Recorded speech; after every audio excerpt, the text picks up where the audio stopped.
Bismillahirrahmanirrahim. Alhamdulillahirabbil alamin wassalatu wassalamu ala asrofil anbiya'i wal mursalin sayyidina Muhammadin wa ala alihi wa sahbihi ajmain, amma ba'du. Yang saya hormati Bapak Kepala Sekolah SDN Meduni, Bapak Muhammad Khalifin SBD SDMPD. Yang kami hormati Bapak Ibu Guru SDN Meduni. Pertama-tama marilah kita panjatkan puja dan puji syukur kehadirat Allah Subhanahu wa taala karena atas limpahan rahmat dan hidayahnya pada pagi hari ini kita dapat berkumpul dalam acara diseminasi budaya positif di Sekolah SDN Meduni. Kedua kalinya sholawat serta salam tak lupa kita junjungkan kepada Nabi Muhammad SAW, karena atas petunjuk beliaulah kita dapat membedakan mana yang hak dan mana yang batil.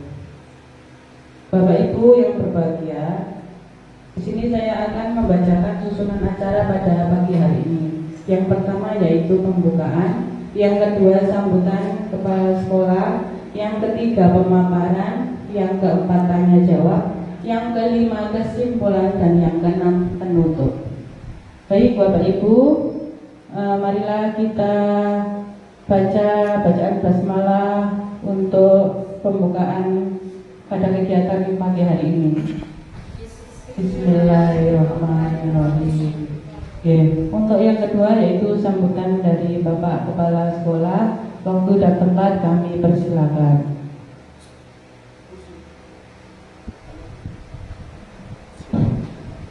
Assalamualaikum warahmatullahi wabarakatuh.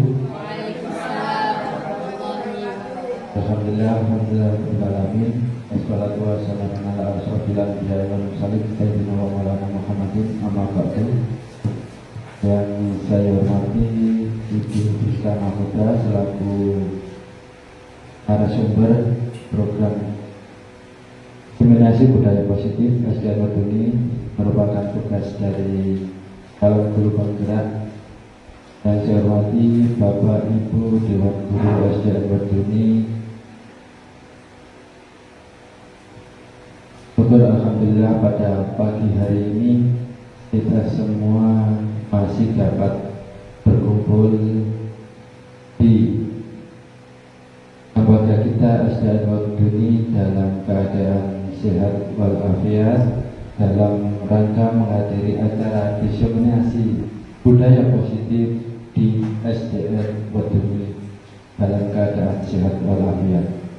Kedua kalinya salawat serta salam semoga tetap tercurahkan kepada junjungan kita Nabi besar Muhammad SAW yang telah menunjukkan kita menuju jalan kebenaran, yakni Dinul Islam. Bapak Ibu Guru yang saya hormati, pada pagi hari ini kita semua dihadirkan di sini, dua ruangan ini dalam rangka menghadiri diseminasi budaya positif di lembaga kita, yakni SDN Meduni.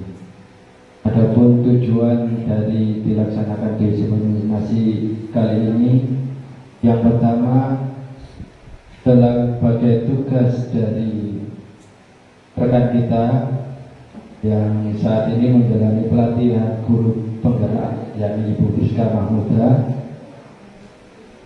Semoga ilmu yang didapat pada pelatihan calon guru penggerak dan tularkan ke teman-temannya di lembaga SDN Meduni ini. Untuk acara diseminasi budaya positif ini, kiranya saya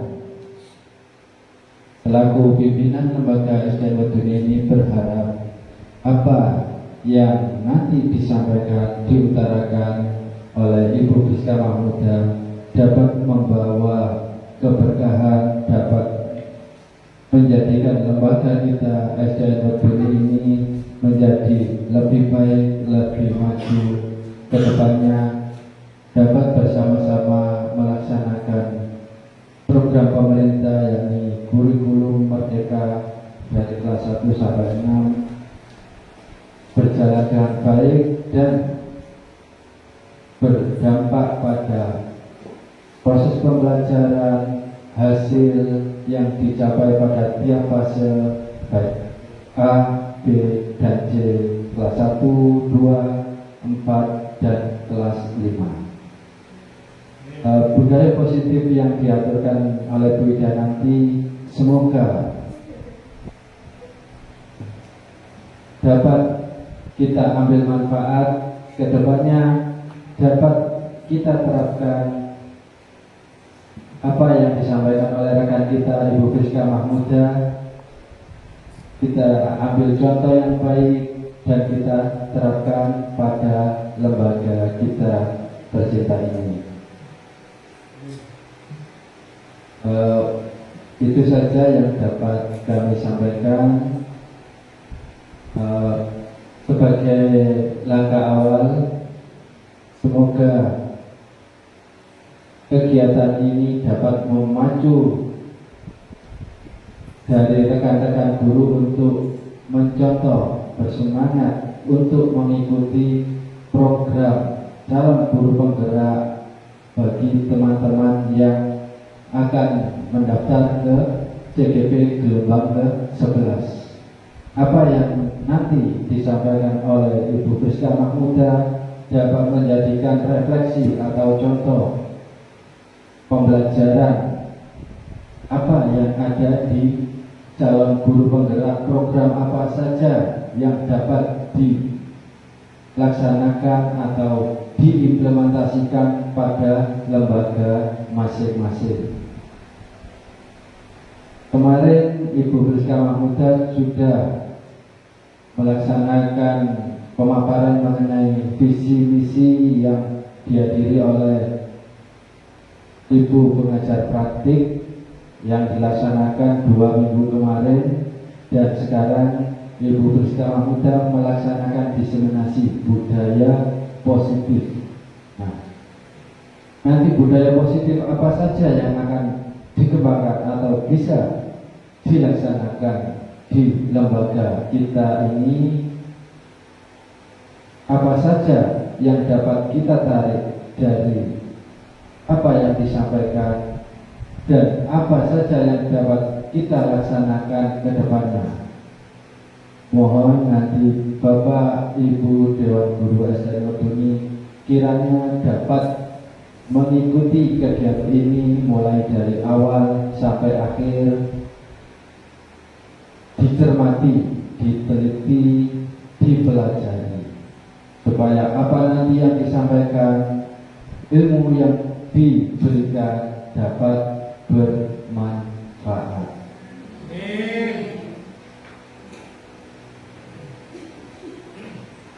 Bapak Ibu sekalian yang saya hormati, itu saja kiranya yang dapat saya sampaikan selaku sambutan kepala sekolah.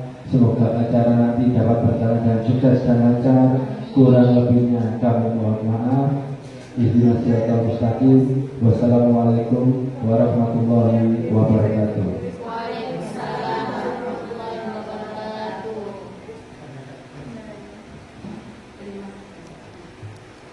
wabarakatuh. Terima kasih disampaikan.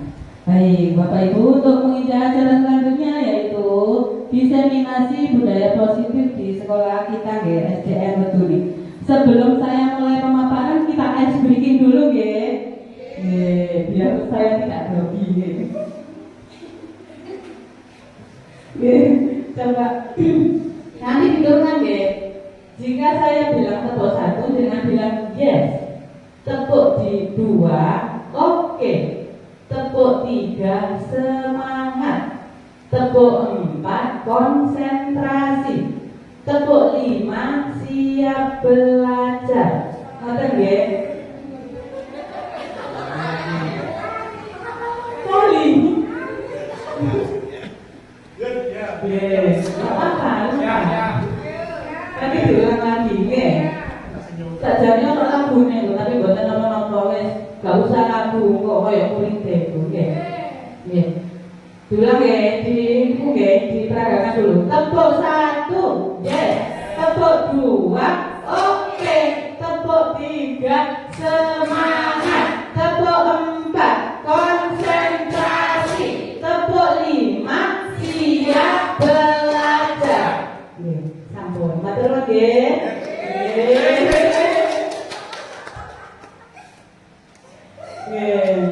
Bismillah.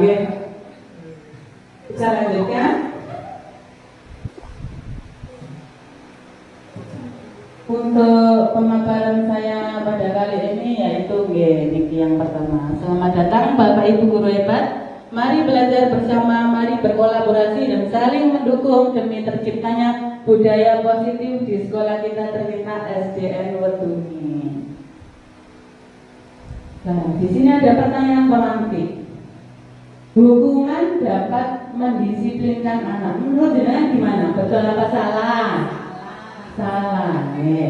Yang kedua, pemberian hukuman dengan hal positif seperti membaca atau membersihkan halaman sekolah dapat mendisiplinkan anak. Bagaimana? Salah apa betul? Salah. Yang ketiga yaitu memberi penghargaan dapat meningkatkan motivasi belajar anak. Betul nggih? Betul.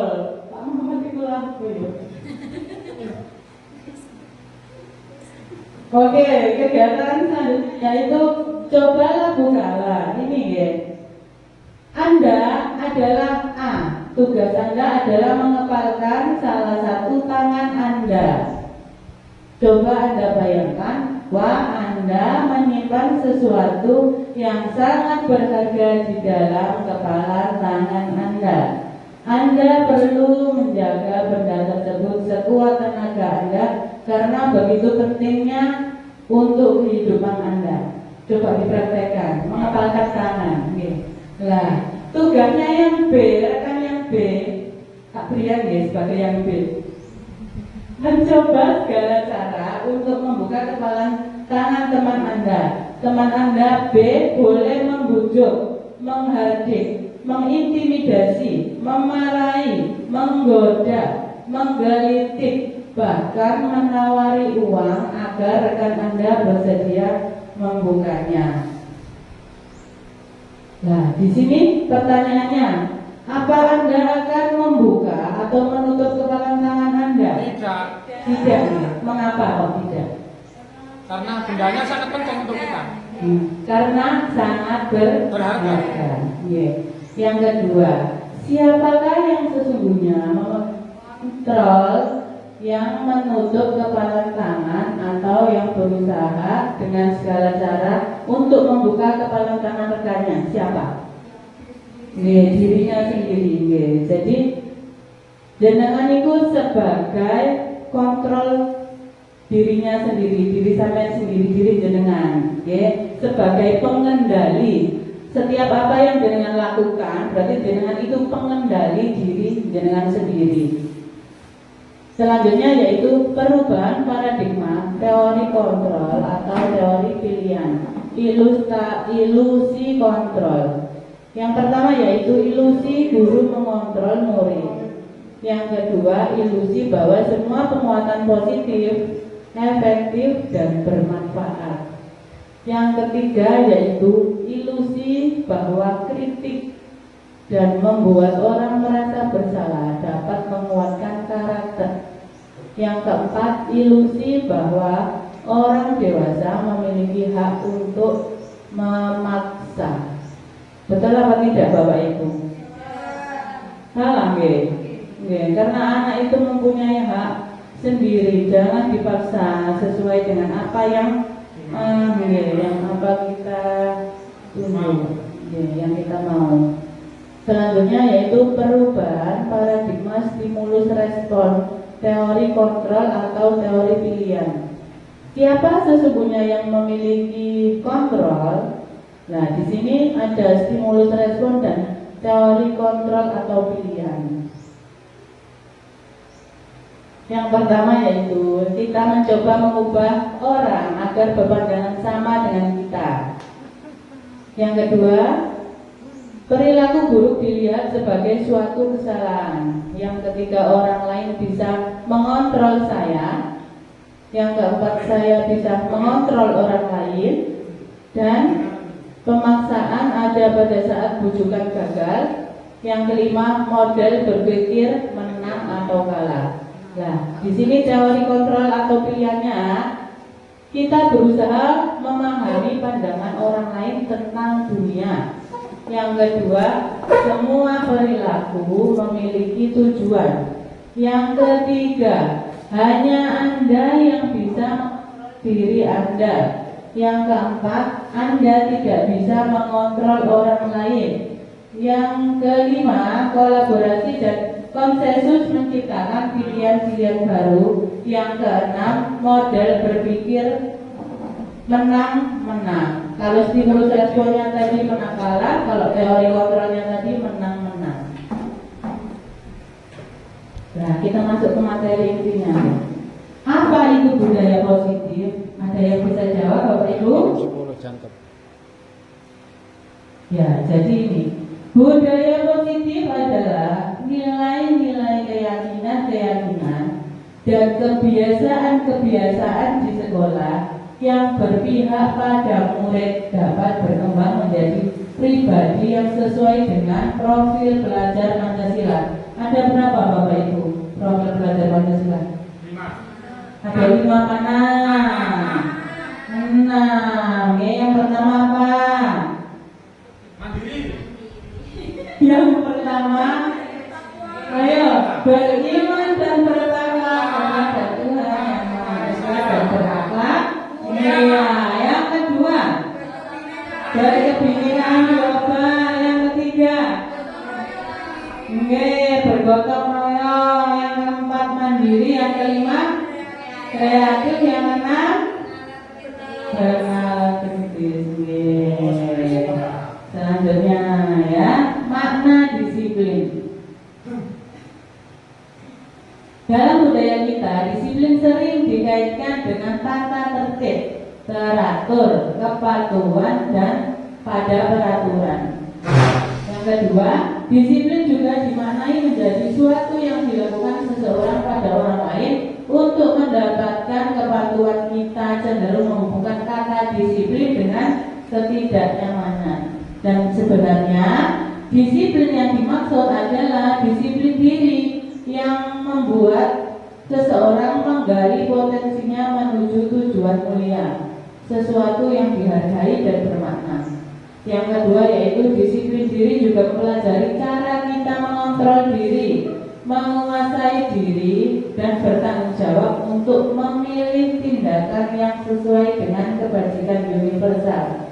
Yang ketiga yaitu sebagai pendidik, tugas kita adalah menciptakan anak-anak yang memiliki disiplin diri yang positif sehingga mereka bisa berperilaku dengan mengacu pada nilai-nilai kebajikan universal dan memiliki motivasi intrinsik dan ekstrinsik. Coba dari sini, motivasi intrinsik itu motivasi apa Bapak Ibu? Dari dalam, kalau ekstrinsik berarti dari nilai kebajikan universal. Nilai-nilai kebajikan adalah sifat-sifat positif manusia yang merupakan tujuan mulia yang ingin dicapai setiap individu. Nilai-nilai tersebut bersifat universal dan lintas bahasa, suku bangsa, agama maupun latar belakang. Selanjutnya yaitu nilai-nilai yang merupakan payung besar dari sikap dan perilaku kita. Nilai-nilai yang menjadi fondasi kita dalam perilaku. Nah di sini nilai-nilai kebajikan yang ingin dicapai oleh setiap anak Indonesia kita kenal dengan profil belajar Pancasila. Tadi sudah disebutkan ya. Yang pertama ada beriman dan bertakwa kepada Tuhan Yang Maha Esa dan berakhlak mulia. Yang kedua mandiri, yang ketiga bernalar kritis, yang kebinekaan global, yang kelima bergotong royong, dan yang terakhir yaitu kreatif. Dalam rangka menciptakan lingkungan yang positif, maka setiap warga sekolah dan pemangku kepentingan perlu saling mendukung, menghayati, dan menerapkan nilai-nilai kebajikan yang telah disepakati bersama. Dalam penerapan nilai-nilai kebajikan ini perlu adanya disiplin diri yang tumbuh tumbuh dari motivasi internal. Yang kedua yaitu teori motivasi, hukuman dan penghargaan, restitusi. Motivasi perilaku manusia.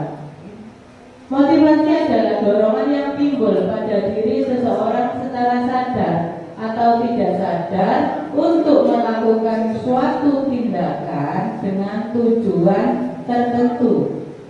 Motivasi dibagi menjadi dua, ada motivasi ekstrinsik dan ada motivasi intrinsik. Motivasi ekstrinsik berasal dari luar dan motivasi intrinsik berasal dari dalam. Menurut Diane Golden dalam bukunya Restructuring School, disiplin menyatakan 3 motivasi perilaku manusia. Yang pertama, untuk menghindari ketidaknyamanan atau hukuman. Apa yang akan terjadi apabila saya tidak melakukannya? Contoh, murid mengerjakan PR karena takut dihukum apabila tidak mengerjakan. Yang kedua, untuk mendapatkan imbalan dari orang lain atau institusi. Apa yang akan saya dapatkan apabila saya melakukannya? Contoh, murid mengerjakan PR karena ingin mendapat pujian gurunya. Nah, dua itu tadi termasuk motivasi eksternal, karena berasal dari luar.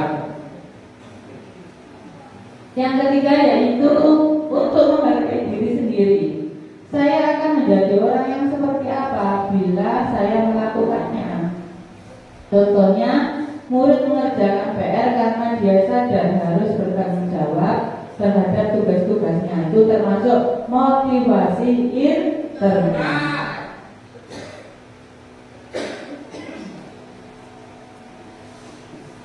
Nah, monggo ini dijawab bersama-sama. Dipilih ya, hukuman atau konsekuensi. Yang pertama, mencatat 100 kali di dalam buku kalimat saya tidak akan terlambat lagi karena terlambat ke sekolah. Itu termasuk hukuman atau konsekuensi? Hukuman, betul. Yang kedua, lari mengelilingi lapangan basket 2 kali karena terlambat hadir di sekolah. Hukuman. Yang ketiga, murid diminta untuk push up 15 kali karena tidak menggunakan masker di sekolah. Ayo, hukuman apa konsekuensi?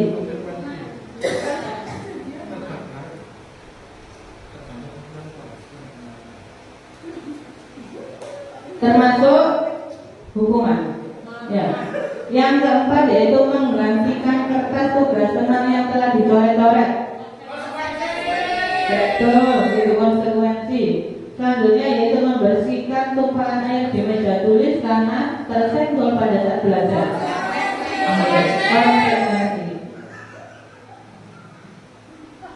Selanjutnya, murid disuruh untuk tidak mengenakan sepatu seharian di sekolah karena tidak mengenakan sepatu hitam. Hukuman. Yang terakhir, lari mengelilingi lapangan basket 2 kali karena terlambat 10 menit untuk pelajaran PCOK. Yakin? Betul. Kita lihat. Nah ini mencatat belum.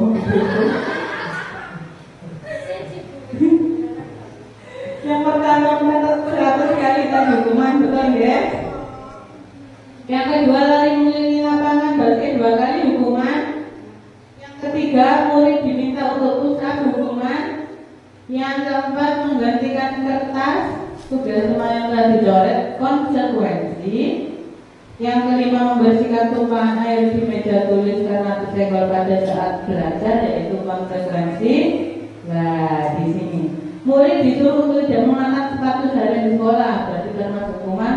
Yang ini konsekuensi, lari mengelilingi lapangan basket 2 kali karena terlambat 10 menit untuk pelajaran PCOK. Ya, ini yang termasuk konsekuensi. Kenapa konsekuensi? Karena dia terlambat, bukan yang tadi kan lari mengelilingi lapangan basket 2 kali karena terlambat hadir. lebih sedikit lari mengelilingi lapangan basket 2 kali podo-podo larinya, tapi terlambat 10 menit untuk pelajaran PJOK. Jadi dia itu tertinggal dengan temannya. Boten, ini konsekuensi Bapak Ibu. Apa alasannya kenapa konsekuensi? Lah, karena itu tadi, kalau yang tadi kan, coba yang tadi kan lari mengelilingi lapangan basket 2 kali karena terlambat hadir di sekolah, jadi dihukum. Yang ini lari mengelilingi lapangan basket 2 kali karena terlambat 10 menit dari pelajaran PJOK. Karena yang lain itu sudah lari, maka dia itu lari nuruti menurut. Oh, gitu. Iya, lari, bukan lari hukum. Tapi memang efeknya itu temanya lari. Oh, terus. Dilanjut saja. Hukuman dan konsekuensi. Saat terjadi pelanggaran terhadap keyakinan kelas atau sekolah, tentu terjadi tindakan penegakan terhadap keyakinan kelas atau sekolah tersebut. Umumnya tindakan tersebut berupa hukuman atau konsekuensi. Hukuman bersifat menyakitkan, tidak nyaman, biasanya spontan, murid takut, memaksa, murid membenci peraturan, murid menjadi rendah diri, konsep dirinya buruk. Konsekuensi bersifat mengontrol murid dengan penguatan positif, mendorong kepatuhan, murid akan menghormati peraturan, konsep dirinya akan baik. Namun hukuman dan konsekuensi masih bersifat eksternal. Sekarang bab restitusi. Minum. Restitusi adalah proses menciptakan kondisi bagi murid untuk memperbaiki mereka, sehingga mereka bisa kembali pada kelompok mereka dengan karakter yang lebih kuat. Restitusi juga merupakan proses kolaboratif yang mengajarkan murid untuk mencari solusi dalam masalah mereka dan membantu murid berpikir tentang orang seperti apa yang mereka ingin menjadi tujuan mulia dan bagaimana mereka harus memperlakukan orang lain menurut Gosen pada tahun 2004. Ciri-ciri restitusi. Yang pertama, bukan untuk menebus kesalahan, namun untuk belajar dari kesalahan. Yang kedua, memperbaiki hubungan. Yang ketiga, tawaran bukan paksaan. Yang keempat, restitusi menuntun untuk melihat ke dalam diri. Yang kelima, restitusi mencari kebutuhan dasar yang mendasari tindakan. Yang keenam, restitusi diri adalah cara yang paling baik. Yang ketujuh, restitusi fokus pada karakter, bukan tindakan. Yang kedelapan, restitusi fokus pada solusi. Yang terakhir yaitu restitusi mengembalikan murid yang berbuat salah pada kelompoknya. Contohnya. Nah, ini perbedaan contoh kasus tidak mengerjakan PR. Hukumannya, guru menghukum murid tersebut maju dan berdiri di depan kelas selama jam pelajaran. Konsekuensinya, guru memberikan konsekuensi yang telah disepakati, misalnya murid mengerjakan PR-nya pada saat jam istirahat. Restitusinya, guru menanyakan alasan tidak mengerjakan PR, menanyakan keyakinan kelas atau kesepakatan kelas yang dilanggar dan membantu murid menyelesaikan masalahnya. Kalau tak mikirin deh.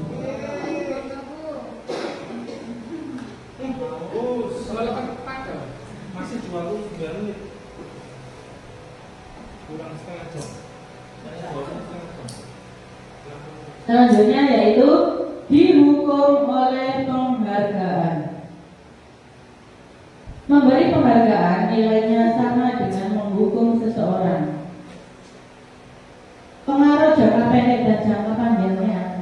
Jika diberikan dalam jangka waktu yang lama terus-menerus, maka anak akan kehilangan motivasi intrinsik. Yang kedua, penghargaan tidak efektif. Jika anak mengharap penghargaan dan tidak mendapatkannya, maka ia akan kecewa, tidak akan berusaha sekeras sebelumnya. Yang ketiga, penghargaan dapat merusak hubungan. Jika anak diberikan penghargaan atau dipuji di depan orang banyak, maka yang lain akan merasa iri. Yang keempat, penghargaan mematikan kreativitas. Penelitian menunjukkan bahwa pekerjaan menjadi kurang kreatif bila dijanjikan hadiah atau penghargaan, karena fokus utama adalah memperoleh penghargaan, bukan mendapatkan hasil yang terbaik. Yang kelima, penghargaan menghukum. Penghargaan menghukum mereka yang tidak mendapatkan penghargaan. Contoh, sistem ranking. Anak yang mendapatkan ranking kedua akan merasa paling dihukum, ya, karena merasa kalah dengan temannya yang ada di peringkat satu tadi. Yang keenam, penghargaan mematikan motivasi intrinsik. Saat anak bangga dan gembira terhadap pencapaiannya, maka sebenarnya ia sudah mendapatkan penghargaan alamiah. Apabila kita memberikan penghargaan lain, maka kita akan mengambil kegembiraan alamiahnya. Saat itu Anda mematikan motivasi intrinsiknya untuk terus mengeksplor pencapaiannya. Yang ketiga yaitu keyakinan kelas. Mengapa keyakinan kelas? Mengapa tidak peraturan kelas? Saya mau tanya dulu. Untuk Bapak Ibu guru kelas 1 dan kelas 6 sudah menerapkan keyakinan kelas di kelasnya? Sudah apa belum kira-kira? Contohnya menerapkan. Makin ya Pak, saya kasih contoh. Sekarang materi dulu ya. Oke, selanjutnya yaitu mengapa kita memiliki peraturan tentang penggunaan helm pada saat mengendarai kendaraan bermotor? Karena untuk keselamatan. Yang kedua, mengapa kita memiliki peraturan tentang penggunaan masker dan mencuci tangan setiap saat? Karena untuk kesehatan. Nilai-nilai keselamatan dan kesehatan inilah yang kita sebut sebagai suatu keyakinan, yaitu nilai-nilai kebajikan universal yang disepakati secara tersirat dan tersurat lepas dari latar belakang suku, negara, bahasa maupun agama. Seseorang akan lebih tergerak dan bersemangat untuk menjalankan keyakinannya daripada hanya sekedar mengikuti serangkaian peraturan tertulis tanpa makna. Bagaimana pembentukan keyakinan kelas? Nah, di sini bersifat lebih abstrak daripada peraturan. Hendaknya tidak terlalu banyak sehingga mudah diingat dan dipahami. Berupa pernyataan-pernyataan universal, sesuatu dengan kondisi kelas atau di sekolah sehingga mudah diterapkan. Dibuat dalam bentuk positif, semua warga kelas atau sekolah dilibatkan dalam pembuatan keyakinan kelas. Jadi Bapak Ibu, banyak ilmu yang saya dapatkan pada pendidikan guru penggerak. Sebelumnya saya tidak menerapkan. Memang sebelumnya saya tidak menerapkan tentang keyakinan kelas atau kesepakatan kelas di kelas. Jadi mulai kemarin sudah ada materi ini, jadi saya langsung saya buat kesepakatan kelas antara saya dengan murid-murid saya. Misalnya yang pertama tadi kan Pak Mamat minta contohnya, sekalian saya jelaskan. Misalnya tidak boleh makan di kelas. Nah itu termasuk apa? Kesepakatan. Nah keyakinannya kayak gimana? Kalau keyakinannya itu saling menghargai. Jadi antara guru dan murid tidak boleh makan di kelas. Lah keyakinannya kita yakin bahwa kita itu saling menghargai. Jadi tidak boleh makan di kelas. Nah, contohnya seperti itu nggih, Pak. Nggih, cukup nggih? Cukup lah. Nanti lagi nggih. Dilanjut lagi. Kebutuhan dasar manusia dan dunia berkualitas. Semua yang kita lakukan adalah usaha terbaik kita untuk mendapatkan apa yang kita inginkan. Ketika seorang murid melakukan suatu perbuatan yang bertentangan dengan nilai-nilai kebajikan atau melanggar peraturan sebenarnya dikarenakan mereka gagal memenuhi kebutuhan dasar mereka. Kebutuhan dasar manusia yaitu ada 5. Yang pertama bertahan hidup, cinta kasih atau diterima, kesenangan, kebebasan dan penguasaan. Bertahan hidup meliputi keselamatan, keamanan, kesehatan, memiliki keturunan. Cinta kasih meliputi keintiman, keanggotaan, keterhubungan dan hubungan. Kesenangan, hiburan, kegembiraan, tawa dan belajar. Kebebasan, kemerdekaan, mobilitas, pilihan dan kreativitas. Yang terakhir yaitu penguasaan, meliputi kontrol, prestasi, kompetensi, kompetisi maupun pengaruh. Semua perilaku memiliki tujuan memenuhi kebutuhan dasar manusia. Nah, di sini kebutuhan bertahan hidup adalah kebutuhan yang bersifat fisiologis untuk bertahan hidup, misalnya kesehatan, rumah, dan makanan. Kebutuhan biologisnya adalah sebagai bagian dari proses reproduksi, termasuk kebutuhan untuk tetap bertahan hidup. Kasih sayang dan rasa diterima. Kebutuhan untuk disayangi dan diterima meliputi kebutuhan akan hubungan dan koneksi sosial.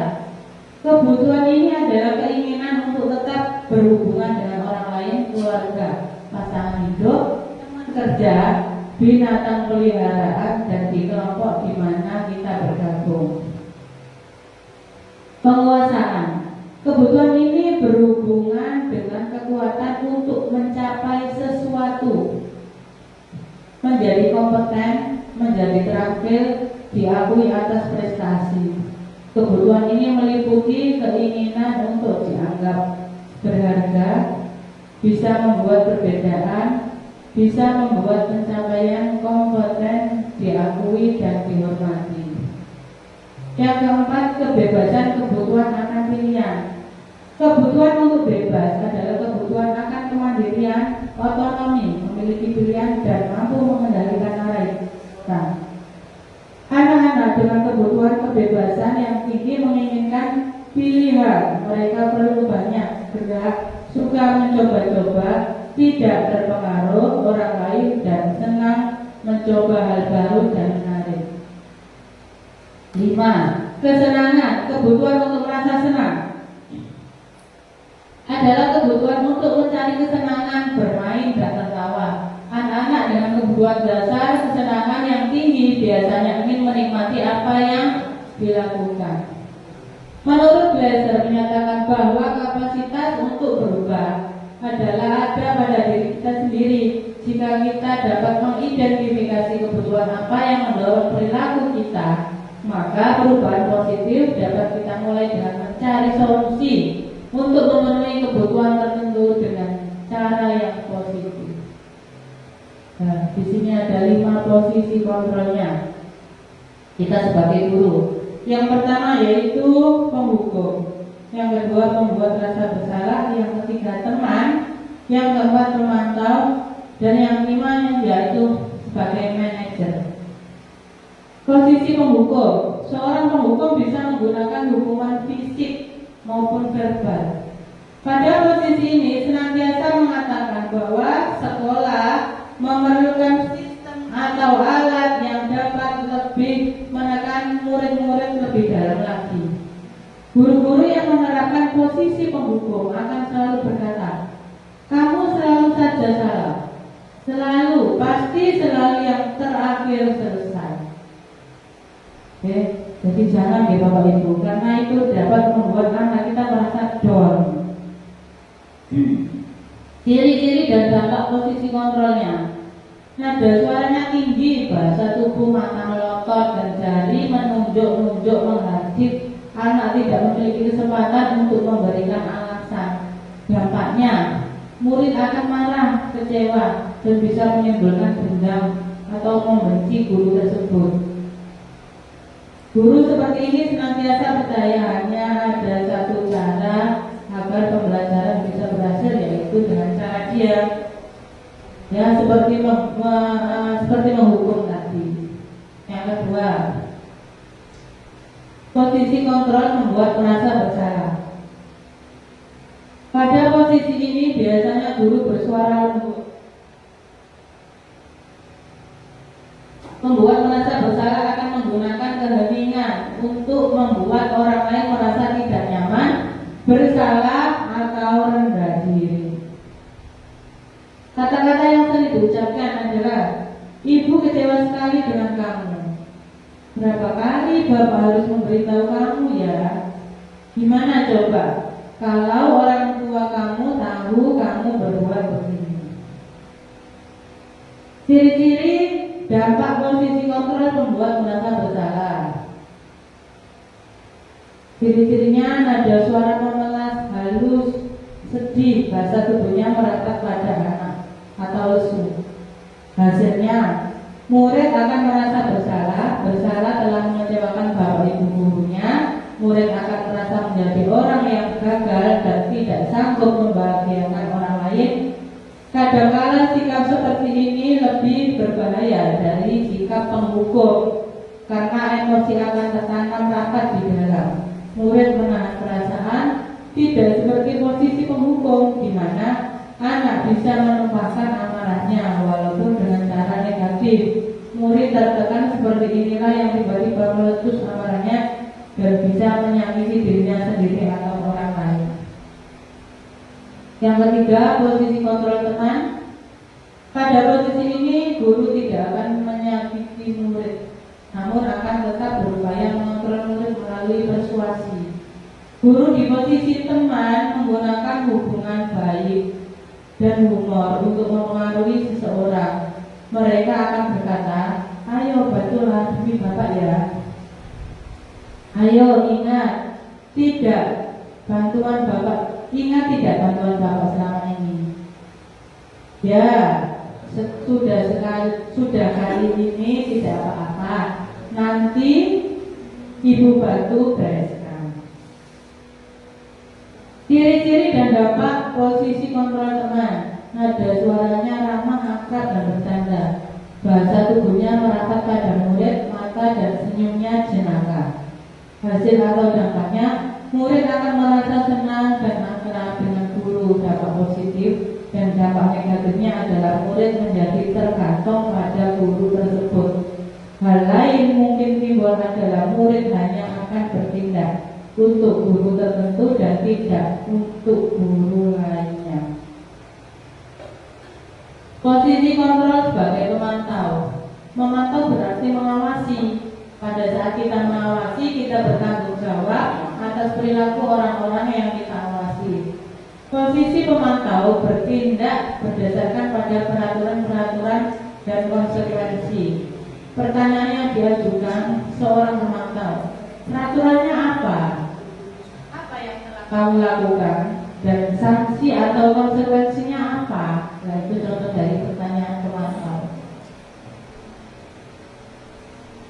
Ciri-ciri dan dampak posisi kontrol pemantau. Ciri-cirinya, nada suaranya datar, bahasa tubuh yang formal. Hasilnya murid memahami konsekuensi yang harus dijadikan karena telah melanggar salah satu peraturan sekolah. Seorang pemantau sangat mengandalkan perhitungan catatan data yang dapat digunakan sebagai bukti atas perilaku seseorang.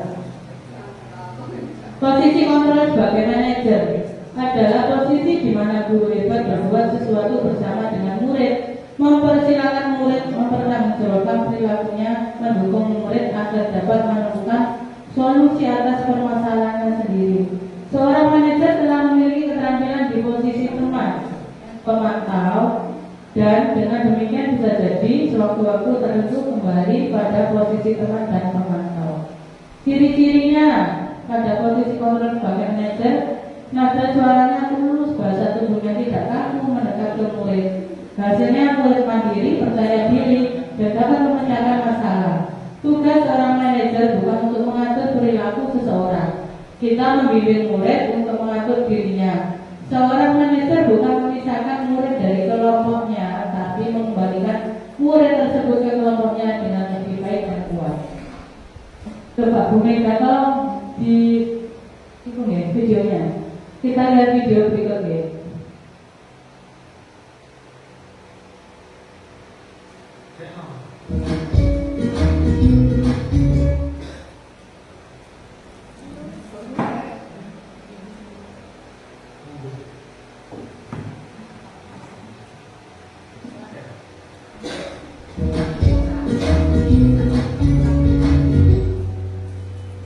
Salam bahagia Ibu dan Bapak Guru hebat.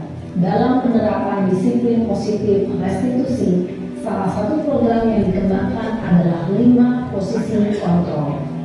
5 posisi kontrol dalam restitusi adalah proses perjalanan seorang pendidik agar dapat mengenali dirinya. Pada video kali ini, kita akan membahas tentang 5 posisi kontrol yang dikembangkan oleh Diane Dawson dan contoh penerapannya.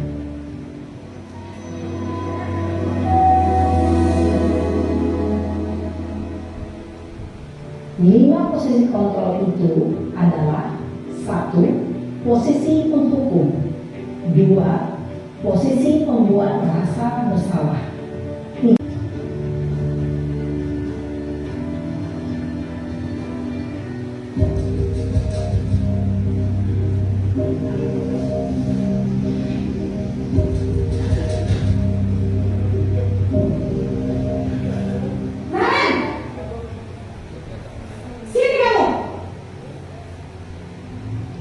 Selamat pagi Bu.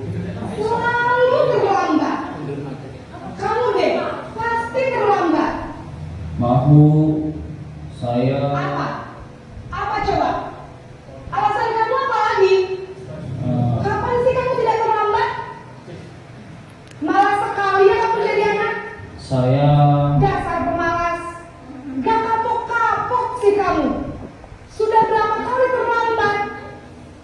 Sana, kamu keliling lapangan basket 2 kali. Kenapa saya harus keliling lapangan basket Bu? Kenapa? Kamu melawan ibu? Berani-beraninya jawab. Sudah terlambat, masih berani jawab pula.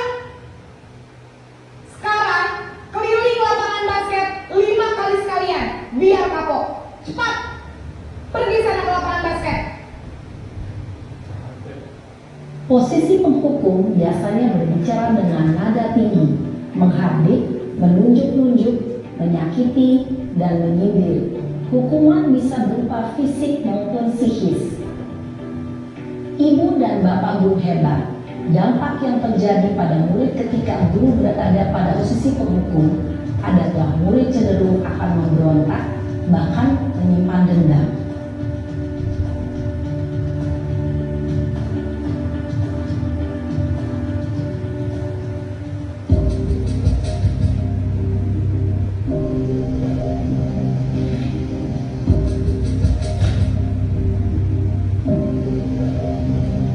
Naren!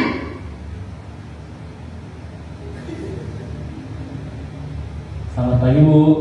Naren. Kamu kenapa terlambat lagi, nak?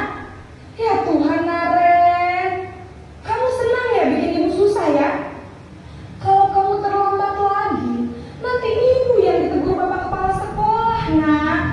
Disangka ibu tidak bisa membina kamu. Duh, gimana ini? Maaf Bu. Duh Gusti Naren. Kamu suka ya kalau ibu ditegur bapak kepala sekolah?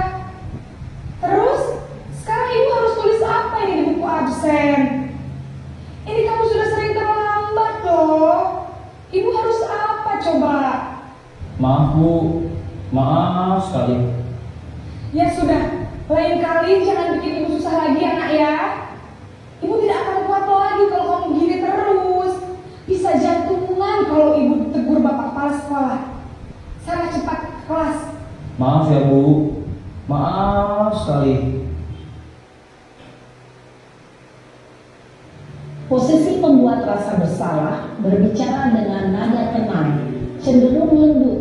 Namun kata-kata yang diutarakan membuat murid merasa menjadi orang yang gagal, memandang buruk dirinya sendiri, merasa tidak berharga, dan tidak sanggup membahagiakan orang lain. Ketika guru mengambil posisi pembuat rasa bersalah, murid akan menganggap dirinya yang bersalah dan ia akan menyimpan emosi negatif tersebut di dalam dirinya.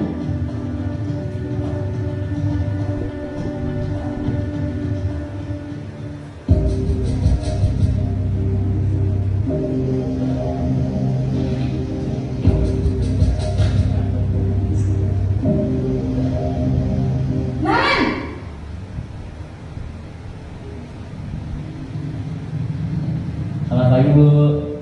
Wah, sudah jam berapa ini nak? Terlambat lagi ya sayang. Iya Bu, habis ibu saya lupa bangunkan saya Bu. Kamu malah menyalahkan ibu kamu. Kamu bukannya anak yang larinya paling kencang. Kok terlambat sih? Iya Bu, saya memang terlambat bangun tadi. Jadi biarpun saya lari kencang, tetap gak kekejar Bu. Ya sudah sana. Nanti lain kali larinya lebih kencang lagi ya. Biar gak terlambat lagi. Bikin seneng ibu. Demi ibu. Bisa kan? Bisa lah Bu. Ya sudah sana masuk kelas. Ibu beresin urusan absen kamu. Kamu ini ada-ada saja. Dalam posisi teman, guru berbicara dengan nada suara ramah, akrab, cenderung bersenda gurau untuk menjaga suasana tetap santai. Murid akan merasa senang, aman, dan akrab dengan guru. Identitas yang tercipta adalah identitas sukses atau berhasil. Namun, perlu diingat, karena ini masih dorongan eksternal, maka ada faktor ketergantungan dari murid kepada orang tertentu. Di sini guru aksennya, sehingga di lain waktu murid bisa berperilaku baik, namun hanya kepada orang-orang tertentu saja.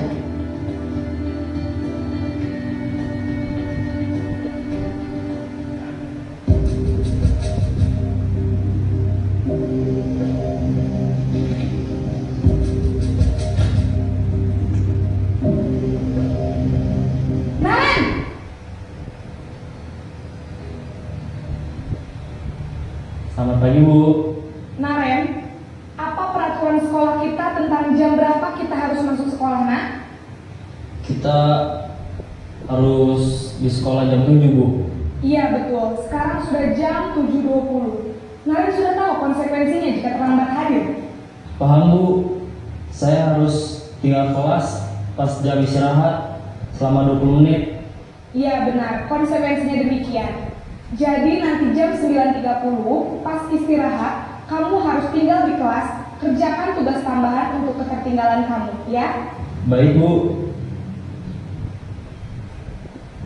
Posisi pemantau mengandalkan penghitungan atau data untuk mengontrol murid. Guru mengarahkan murid berdasarkan peraturan dan konsekuensi.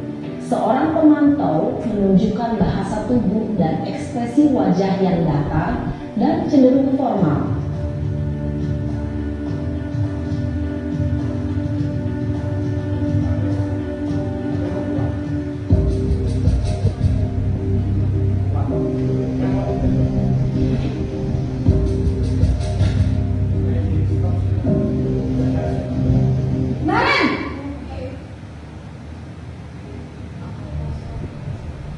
Selamat pagi Bu. Selamat pagi Naren. Maaf Bu, saya terlambat. Iya, sekolah masuknya jam 7, sekarang sudah jam 7.20. Jadi sekarang bagaimana ini Naren? Maaf Bu, saya lupa setel alarm saya semalam. Baiklah, menurut kamu, keyakinan sekolah yang mana yang perlu kamu tingkatkan? diri sendiri dan 5 menit. orang lain mungkin ya Bu. Setuju. Jadi, apakah Naren meyakini prinsip saling menghormati tersebut? Iya Bu, saya meyakininya. Apakah Naren bersedia memperbaiki masalah keterlambatan ini? Bersedia Bu. Bagaimana kamu akan perbaiki masalah keterlambatan ini? Saya akan coba untuk tidak lupa menyetel alarm saya Bu. Baik, kalau Naren lupa menyetel alarm di rumah, ada orang yang kira-kira bisa bantu mengingatkan tidak? Ada Bu, kakak saya, Kak Emma. Ada lagi selain Kak Emma? Selain Kak Emma, ada ibu saya. Baik, jadi yang mengingatkan Naren adalah Kak Emma dan ibu kamu ya? Kira-kira akan mulai set alarm kapan nih Naren? Setelah pulang sekolah, akan segera saya lakukan. Baik, jadi Naren akan setel alarm untuk bangun besok pagi dan akan diingatkan oleh kakak dan ibunda Naren ya. Ada lagi yang mungkin perlu dilakukan Naren agar tidak terlambat bangun lagi. Tidak ada Bu. Baik Naren, terima kasih untuk kerjasama kamu. Sekarang kamu perlu kembali ke kelas untuk belajar. Baik Bu, terima kasih. Posisi manajer adalah posisi kontrol yang disarankan untuk membimbing murid memiliki sikap disiplin yang positif, yaitu murid yang mandiri, bertanggung jawab, dan dapat memecahkan masalah. Tujuan dari posisi ini adalah agar murid dapat berefleksi atas tindakannya. Guru akan dengan tulus memberikan pertanyaan-pertanyaan bermakna, sehingga membuat murid dapat belajar dari kesalahannya dan mencari sebuah solusi untuk menyelesaikannya. Ibu dan Bapak guru hebat setelah mengamati adegan posisi kontrol. Ya, jadi Bapak Ibu, intinya posisi kontrol yang tertinggi yaitu manajer. Diusahakan kita sebagai guru, itu bisa menempatkan diri kita di posisi kontrol yang kelima, yaitu sebagai manajer. Materi yang selanjutnya yaitu segitiga restitusi. Nah, di sini segitiga restitusi ada 3 tahapan ya. Yang pertama yaitu menstabilkan identitas. Yang kedua yaitu validasi tindakan yang salah, dan yang ketiga menanyakan keyakinan. Nah, ini tahapan segitiga restitusinya. Ini penjelasannya. Menstabilkan identitas, bagian dasar dari segitiga bertujuan untuk mengubah identitas anak dari orang yang gagal karena melakukan kesalahan menjadi orang yang sukses. Anak yang melanggar peraturan karena sedang mencari perhatian adalah anak yang sedang mengalami kegagalan. Dia mencoba memenuhi kebutuhannya namun ada benturan. Kalau kita ingin ia menjadi reflektif, maka kita harus meyakinkan si anak dengan mengucapkan kalimat seperti ini. Berbuat salah itu tidak apa-apa, tidak ada manusia yang sempurna. Kita bisa menyelesaikan ini. Kamu berhak merasa begitu. Yang kedua yaitu validasi tindakan yang salah. Menurut teori kontrol, semua tindakan manusia baik buruk pasti memiliki maksud dan tujuan tertentu. Seorang guru yang memahami teori kontrol pasti akan mengubah pandangannya dari teori stimulus respon ke berpikir proaktif yang mengenali tujuan dari setiap tindakan. Kalimat di bawah ini yang biasa dipakai untuk memvalidasi tindakan yang salah. Padahal kamu bisa melakukan yang lebih buruk dari ini ya. Kamu pasti punya alasan mengapa melakukan hal itu. Kamu patut bangga pada dirimu sendiri karena kamu lebih melindungi sesuatu yang penting. Strategi ini menguntungkan bagi murid dan guru karena guru akan berada dalam posisi siswa, karena itu akan memiliki perspektif yang berbeda. Yang ketiga yaitu menanyakan keyakinan. Teori kontrol menyatakan bahwa kita pada dasarnya termotivasi secara internal. Ketika identitas sukses telah tercapai, langkah 1, dan tingkah laku yang salah telah divalidasi, langkah 2, maka anak siap untuk dihubungkan dengan nilai-nilai yang dia percaya dan berpindah menjadi orang yang diinginkan. Pertanyaan bawah ini menghubungkan keyakinan anak dengan keyakinan kelas atau keluarga. Apa yang kita percaya sebagai kelas atau keluarga? Apa nilai-nilai umum yang kita sepakati? Apa bayangan kita tentang kelas yang ideal? Penting untuk kita menanyakan ke anak kehidupan seperti apa nantinya yang mereka inginkan. Apakah kamu ingin menjadi orang yang sukses, bertanggung jawab, atau bisa dipercaya? Kebanyakan anak akan mengatakan iya, tapi mereka tidak tahu bagaimana cara untuk menjadi orang seperti itu. Setelah anak sudah mendapatkan gambaran yang jelas tentang orang seperti apa yang mereka inginkan, guru dapat membantu anak-anak tetap fokus pada gambaran tersebut. Refleksi. Hal baru apa yang mengubah paradigma saya yang saya dapatkan? Yang kedua, perasaan apa yang muncul mengikuti sesi ini, khususnya mengenai makna disiplin dan motivasi intrinsik. Coba, ada yang bisa menjawab refleksi kita yang pertama? Hal baru apa yang mengubah paradigma saya dari yang saya dapatkan pada kesempatan kali ini?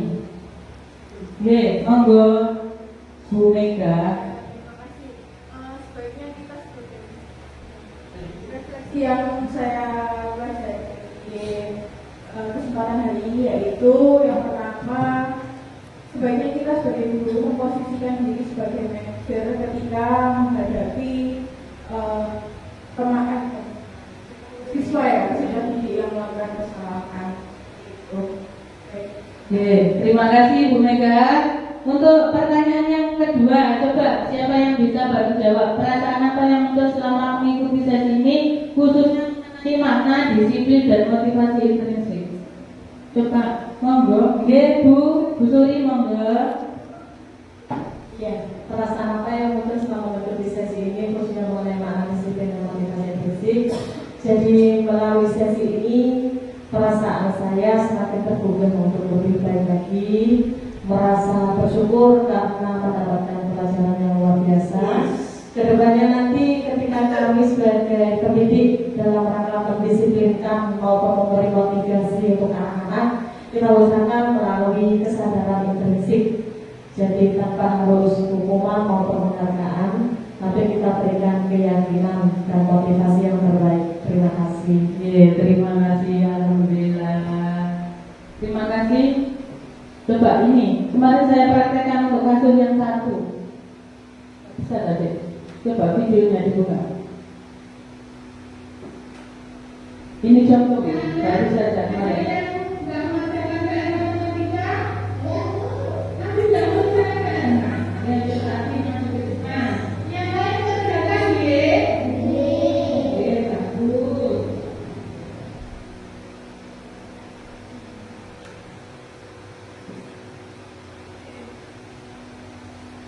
Mas berikan identitas.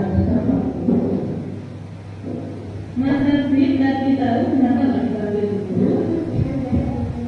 Betul, karena tidak mengerjakan tidak pernah. Jadi setiap orang itu pasti memiliki kesalahan, begitu pula juga guru pasti ada kesalahan. Dari sini aktif itu kesalahannya apa? Tidak mengerjakan PR. Kalau validasi tidak ada yang salah. Tidurnya jam berapa? Kok sampai tidak mengerjakan PR jam 10? Kenapa kok tidurnya malam? Karena main sampai jam 10, mainnya sampai rumah belajar dan tidak mengerjakan PR. Iya. Jadi harus dapat guru setelah ini ya, tapi mengerjakan PR-nya, mengerjakan tugasnya. Dan kalau di rumah tidak boleh main malam-malam dan tidak boleh tidur malam-malam supaya adik bisa belajar dan bisa mengerjakan PR. Menanyakan keyakinan. Keyakinan apa nak? Partisipasi karena adik itu tidak mengerjakan PR di rumah. Dan keyakinan yang kedua apa? Betul.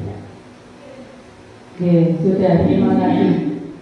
Sudah. Jadi untuk kelas 2, saya tempelkan di sini kan. Kita baru saja, ya bukan baru saja, sudah semenjak saya ikut pendidikan guru penggerak sudah saya terapkan di kelas. Saya sudah membuat kesepakatan kelas dan keyakinan kelas. Nanti boleh dilihat kalau pengen tahu keyakinan dan kesepakatan kelas 2, nanti bisa main di kelas 2 Bapak Ibu. Baik, sudah. Saya akhiri ya pemaparan saya. Barangkali ada pertanyaan, monggo saya buka 3 pertanyaan. Monggo 3 mawon ya. Monggo yang mau bertanya. Saya Bu. Ya, monggo. Terima kasih. Langsung saja ya Bu. Pertanyaan saya, bagaimana cara kita menciptakan budaya positif di sekolah secara luas, dalam hal ini di lingkungan tingkat sekolah, bukan hanya di kelas, jadi secara menyeluruh di lingkungan sekolah. Terima kasih. Terima kasih. Langsung saya jawab ya. Jadi jawabannya bagaimana, pertanyaan tadi bagaimana cara menciptakan budaya positif di lingkup sekolah. Ya, jadi kita harus berkolaborasi dengan seluruh warga sekolah, baik itu kepala sekolah, karyawan, bapak ibu guru, murid maupun wali murid. Jadi kita harus bekerja sama untuk menciptakan disiplin positif di sekolah. Sambut ya Bu. Terima kasih. Baik, untuk pertanyaan yang kedua, monggo. Oke, Bu Ima, monggo. Yang saya tanyakan di sini, apakah restitusi bisa dilakukan secara klasikal? Terima kasih. Jadi apakah restitusi bisa dilaksanakan secara klasikal? Kalau menurut saya, kurang maksimal. Jadi restitusi itu bisa dilakukan, tapi lebih baik secara per orang, ya, secara perorangan, karena nanti bisa menimbulkan atau membawa dampak bagi perorangan. Terbentuknya sikap positif di kelas. Jadi dilakukan secara perorangan dulu. Monggo untuk pertanyaan Bu Ima sampun Bu, terima kasih. Untuk pertanyaan yang ketiga, coba. Ya, saya Bu. Oke, monggo Pak Brian dulu, Pak Brian. Ya, terima kasih untuk waktunya. Saya ingin bertanya, bagaimana apabila restitusi sudah dilakukan, tetapi tindakan yang salah itu masih terulang kembali? Nah, bagaimana ini? Apakah restitusinya berhasil atau tidak begini? Solusinya apa? Terima kasih. Jadi saya jawab nih. Jadi restitusi itu bisa terjadi berulang kali, tetapi bagaimana cara kita sebagai posisi kontrolnya yang diubah. Yang pertama tadi, kita posisikan diri kita sebagai manajer. Kalau di manajer, kita sebagai manajer sudah tidak bisa, baru kita menjadi pemantau. Itu sampai cekap ya Pak. Monggo ada pertanyaan lagi? Sampun ya, alhamdulillah sampun. Terima kasih Bapak Ibu atas partisipasinya pada siang hari ini atau pada pagi hari ini. Saya ucapkan banyak terima kasih. Semoga ilmu yang saya paparkan tadi bisa membawa manfaat untuk kita semua. Alhamdulillah, saya tutup. Apabila saya ada kesalahan baik di awal maupun di akhir, saya mohon maaf yang sebesar-besarnya. Wabillahi taufiq wal hidayah wal hidayah. Wassalamualaikum warahmatullahi wabarakatuh.